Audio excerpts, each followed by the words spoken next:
Good morning, guys. Hope you're all doing well. These are indeed unprecedented times that we find ourselves in, but we are led, so that should give us a bit of comfort to a certain extent.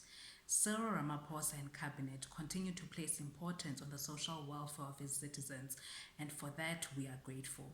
With that said, I want to start by looking at today's focus, which is mainly the employee tax incentive scheme. But before I do that, I just want to provide an update to the previous video, which dealt with pay as you earn. So, as you all heard from yesterday's address from the president, that the deferral amount for pay as you earn has increased from 20% to 35%, which gives a bit of leeway for the SMEs, or for basically for companies to be able to make use of the 35% for production, for working capital, for paying salaries, for paying suppliers, depending on the different needs from company to company. But maybe to give a bit of clarity, because then as I've been reading different posts, I see there's a bit of confusion when it comes to 35%, because then some people are basically thinking that the 35% is a flat rate that's going to be used to calculate employees' tax for the next 4 or 6 months. But then, as we all know, employers basically act as agents on behalf of SARS. So now they collect taxes from us as employees and they pay over to SARS. So what SARS is saying in this instance is, instead of paying over 100%, pay over 65% and defer 35% to a later stage. So I hope that provides a bit of clarity. And if there are any questions, or if you have anything that you would like to ask in regards to this, you can pop me a message on my Kazimo page, and then we can just discuss it further. And then looking at employee tax incentive scheme. So basically this was an incentive scheme which was first introduced in the year 2014, if I'm not mistaken. And it's basically to entice the employers to hire the younger working force. So in order to qualify for that, there were different criteria that one needed to meet. So basically the main criteria, or the two criteria which were stipulated, were you had to have employed people who were between the ages of 18 to 29 years of age, and also their monthly remuneration had to be below an amount of 6.5. So as I initially stated, this was mainly to incentivize or to encourage employers to hire young people.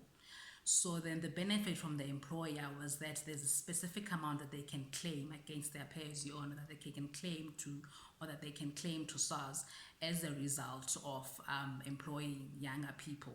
So I'm basically just going to give you the maximum amounts, because then they're different depending on the category that you fall under, because then there are mainly three categories. There's employees who earn less than 2.5 a month, and then for that it's a fixed amount that you can claim. And there's also employees between 2000 and 4.5, or 2.5 and 4.5 range. There's also a fixed amount that you can claim. And then also we have employees between 4.5 and 6.5 range, where it's mainly formula driven. So I'm not gonna go into detail when it comes to the calculation. So I'm just gonna provide the maximum amounts that can be claimable. So in the first year, because then this was applicable for only 2 years of employment. So in the first year, you are eligible to claim a maximum amount. This is the maximum amount that you could claim, of 1,000 per employee per month, obviously depending on the criteria. And then also secondly, for the second year, you are allowed to claim a maximum amount of 500 in the second year. And then this could only be claimed every 6 months, so that's half yearly. So it was mainly the ages between 18 to 29, and also monthly remuneration of less than 6.5, and could be claimable half yearly or every 6 months. But then because of obviously the change, and because of that's happening around us as a result of the COVID or the pandemic, government has mainly put in place measures once again provide a source of, I don't know, financing to small to medium enterprises to help them throughout this pandemic. So what they've done is they basically made changes to certain to their criterias, and also to the limits that one was able to claim initially. So with the limits that one could claim, it's now been increased. In the first year of employment, you can claim, initially it was 1,000, but now it's been increased to 1.5 in the first year that you could claim per employee per specific month.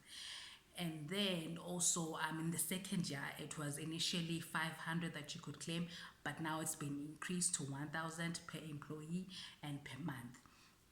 And then also, in addition to that, with the criteria that I mentioned in the beginning, firstly, the ages 18 to 29. As I initially alluded, this is only applicable for 2 years. So beyond that, you can't claim any further.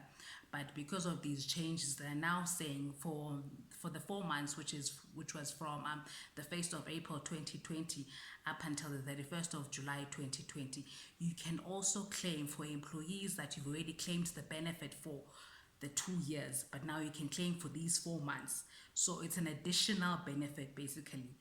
And also, they've also included employees over the age of 29, which is your working force between 30 and 65, that now employers are eligible to claim for. So it's basically an addition of 18 to 29 that you claimed for in the past, which you've obviously made use of the 2 years, but now you can claim for these 4 months, which is from April 2020 up until the 31st of July 2020. But then also the dates might change, because then information is becoming available on a rapid pace. So when dates change, I'll just basically take another follow-up video just to basically inform you guys of the different changes that have taken, or that have been put in place. And also so it's 30 to 65 years of age, which before didn't qualify, but now qualify.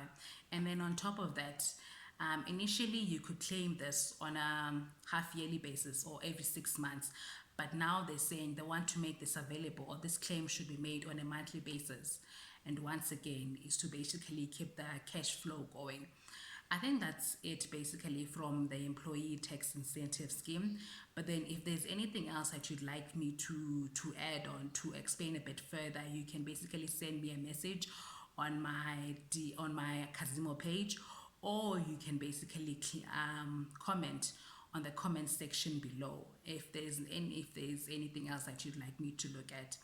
And then the next video will basically be looking at the funding options that are available, as obviously the president mentioned different options yesterday that are available on top of the ones which I initially mentioned before. So we'll be addressing that. And yeah, enjoy the rest of your day. Thank you very much for giving me this time. Bye.